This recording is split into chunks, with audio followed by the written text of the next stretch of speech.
ना क'क्राझाराथ' थाखानाय समस्ति बियो खिन्थु खोथाया जाबाय जेब्ला बिटिसि एकर्ड जादोंमोन बिनि उनावहाय 2003 मायथाइनि उनाव डेलिमिटेसन जायाखै आसामाव बेवहाय बे समावहाय जेरै दङ बिदिनो थाबाय जेनेबा नैबे उदालगुरि डिस्ट्रिक्टनि आरो बाक्सानि डिस्ट्रिक्टनि मोननैसो समस्तिफ्रा मंगलदै मुङाव थानाय माबाजोंहाय समस्तिजों पार्लियामेन्टारि समस्तिजों थाफाबाय बेयाव जोंहा बुंनांगौ खिन्थु जों बयबो आसा खालामना दङमोन जे डेलिमिटेसन जुदि जायोब्ला जोङो गोदानहै उदालगुरि मुङै पार्लियामेन्टारि समस्ति मोनसे मोनगोन आरो बेनिखायनो दिनै 20 बोसोर नेनाय जाबाय 20 बोसोर नेनायनि उनावहाय दिनै डेलिमिटेसननि बाथ्रा फैबाय दिनै ड्राफ्ट प्रप'जालखौ दिनै फोसावबाय बेयाव नुबाय जे उदालगुरि समस्ति होनायाथ' गोजान बेनि अनगायै मा खालामखो जे बिटिसिनि मोनद'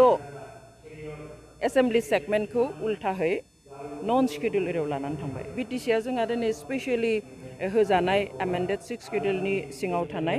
बे खोन्दो थ' बेयावहाय बुंनो थाङोब्ला ओरैनो जोङो नायोब्ला बा 6 स्केड्युलनि केरेक्टार मथे जों नायोब्ला जे 6 स्केड्युलाव जेसेबां जि समस्ति थायो बे गासैबो समस्तिया 100% एसटि जानांगौ खिन्थु जोंना बेयावहाय बे प्लेन एरियायाव होनायखाय बेयाव 100% जों एसटि मोननो हाया बेयाव टेक्निकेल प्रब्लेम थानायखाय थेवब्लाबो 80-85%खौ जोङो बिटिसिनि बेलायाव जों बेखौ मोन्दों बेयावहाय दा खिन्थु जोङो एसेम्बलि माबाखौ जुदि नायो जोङो समस्तिफोरखौ नायोब्लाबो 12थानिफ्राय 15था बारायबाय खिन्थु बेयाव माने दुखुनांथावसो जाबाय उल्थाहै जोङो 6थाल' एसटि मोनबाय बांसिनखौनो 9थाखौनो दिनै जेनेरेल खालामनानै होबाय दिनै जेनेरेलखौ जुदि 9था खालामबायब्ला जोंहा 6 स्केड्युलनि सिङाव थानायनि मा मुलाम्फा जाखो 6 स्केड्युल एरिया जोंनो होनायनि मा मुलाम्फा जाखो जेबो मुलाम्फा थाहैयाखसै बेनिखाय दुखुनांथाव दा दिनै हयতো जायफ्रा बेयाव आखाइ होनानै खालामदों बिसोरो बिथांमोना गावसोरनि राजखान्थिनि जुगे जुगे राजखान्थियाव थानानै मोनजानायनि हयतो हिसाब निकास खालामनानै बेफोरखौ बानायदों बेनि अनगायै बे एमएलएनि अनगायै जों आरो मोनसे लोकसभा समस्ति मोनगौ सानदोंमोन बेखौथ' मोनाखसै दिनै 6 स्केड्युल आरो नन स्केड्युल एरियाखौ मिक्सआप खालामनानै जोंनि 6 स्केड्युलनि जितु पावार एन्ड फांसन्स बेखौहाय फुरायै बाहायनो हायै बादि एक्सारसाइज खालामनो हायै बादि मोनसे बेबस्था खालामदों लासै लासै जोंनि जितु 6 स्केड्युलनि पावार एन्ड फांसन्स जितु मोनथाय बे मोनथायखौ गैया खालामनो दिनै आवगायगासिनो दङ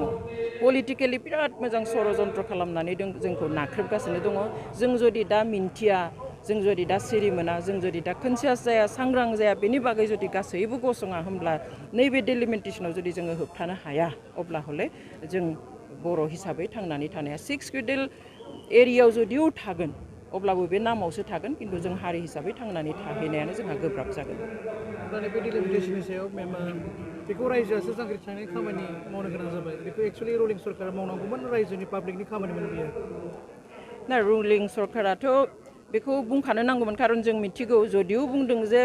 इलेक्शन कमिशन अफ इन्डिया बेखौ बानायदों खिन्थु इलेक्शन कमिशन अफ इन्डिया दिल्लीयाव जिरायनानैहाय बेखौथ' आरो ओजों बानायनाय गासैनिफ्रायबो माबा लायो दा दिनै जों बे कमिटिफोरावबो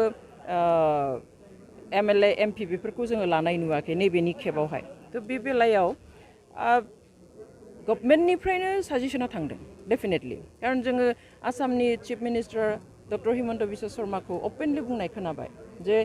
খিলঞ্জীয়া লোকসকলৰ স্বাৰ্থ ৰক্ষা কৰিয়ে মই এইটো বনাই দিছোঁ তাৰমানে বিথাঙানো বানাইদों whereas he was not supposed to do बे बानायनांगौ जिनिस नङामोन बेवहाय बिथाङा हिसाब निकास खालामनानै सोरखौ खोख्लैनो नांगौ सोरखौ बोखांनो नांगौ बहा बुरजा खालामनानै सोरहा बोलो फैगोन माबेखौ बांद्राय खालामोबा बेखौ बे मथेनो बिथाङा खालामनानै होदों आरो जोंनि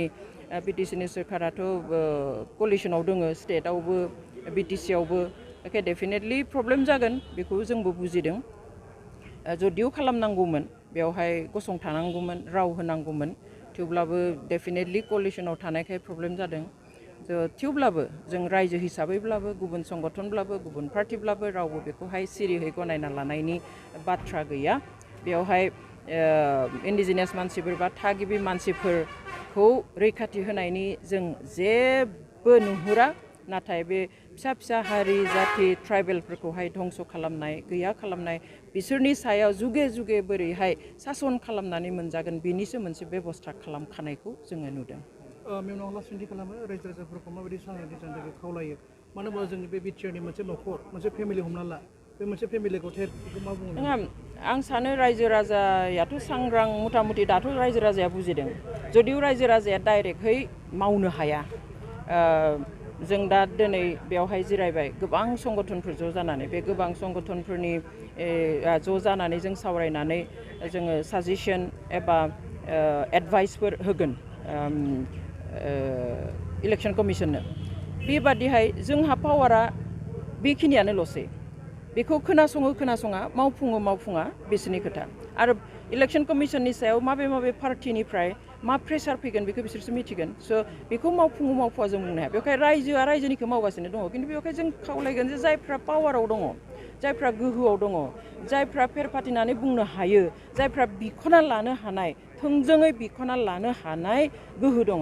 बिथांमोना बेखौ बांसिनै नोजोर होनानै खामानि मावनांगौ होननानै आं सानो थेंक इउ